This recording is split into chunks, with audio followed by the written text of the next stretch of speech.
My name is Raghav and I want to talk about The Watchers.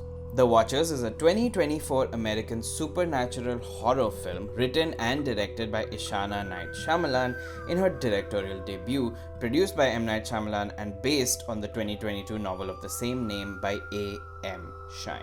The film follows Mina, a young-ish American living in Ireland trying to come to terms with her mother's death, who inadvertently gets lost in a seemingly supernatural and expansive forest where she encounters three others and finds herself trapped alongside them in a mysterious cabin/box in the woods where strange creatures stalk them in the night. The film is eerie and cinematic. The production value is top-notch. The movie has great photography, locations, art and prop design, and pretty decent CGI. There's a fantastic use of the uncanny valley that CGI can bring about, executed very well to create some strong and creepy visuals. And in that regard, barring some CG close-ups that don't hold up, which is the case pretty much in most horror movies, so I'll give it a pass, Ishana has absolutely nailed it. Unfortunately, when it comes to the other aspects of writing and direction, namely dialogue, performance, and plot,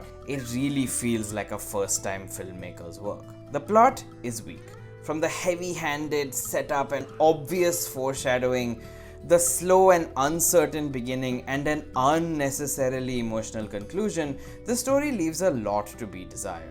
There's also a weird stunted quality to both the dialogue and performances in the movie. There are too many instances of Dakota Fanning talking to a bird that you could have done without.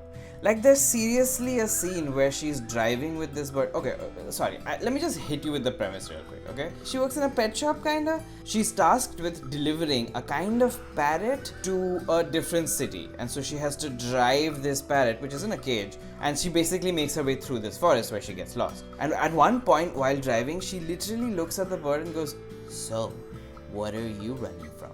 I'm like, what are you talking about? He's in a first of all, he's in a literal cage, right? And why is the film using the bird as a device for her to like reveal shit about her personality? We don't need it. It's an eerie, atmospheric horror film. Silence is your friend. We will learn about this character as the plot progresses anyway. You don't have to foreshadow it with her talking to a fucking bird.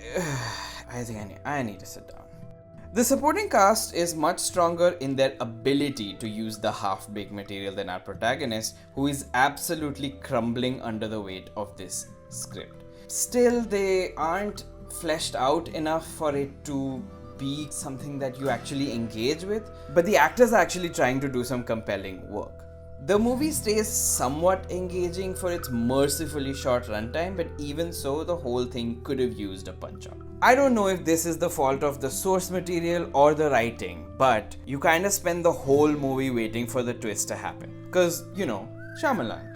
And when it does come, it's kind of underwhelming. Ishana's dad is known for taking big swings, making weird movies that are genuinely strange and have twists that are kind of risky.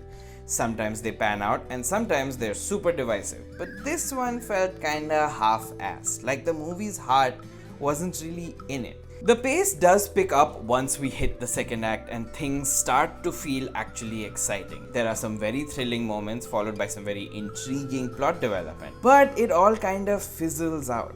It feels like the excitement you would feel while watching Split, like it's something new and interesting. And then the disappointment you feel when you watch Glass, like it's a weird mush of nonsense you've kind of seen before, kind of half-assedly ending a story that the filmmaker couldn't be bothered to give a proper finish, all rolled up into one movie. And I am sorry for comparing Ishana to her father. No one should have to compete with their own parents' career, nepotism or not. But when the style of your work so closely mimics your predecessors, the comparison is kind of inevitable. It's not an out-and-out bad movie. Like, I won't go as far to say it's like egregiously bad. But considering how good it looks and the simple, straightforward strength of the premise, I found myself watching for something more. You see what I did there? Thank you for watching. If you enjoyed this movie review, please consider subscribing to my channel and leave a comment letting me know which movie you think I should check out next.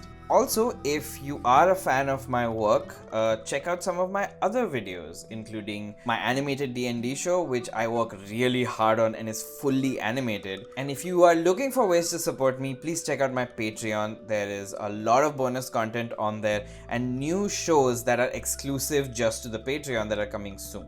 Thanks for watching, and I'll see you next time.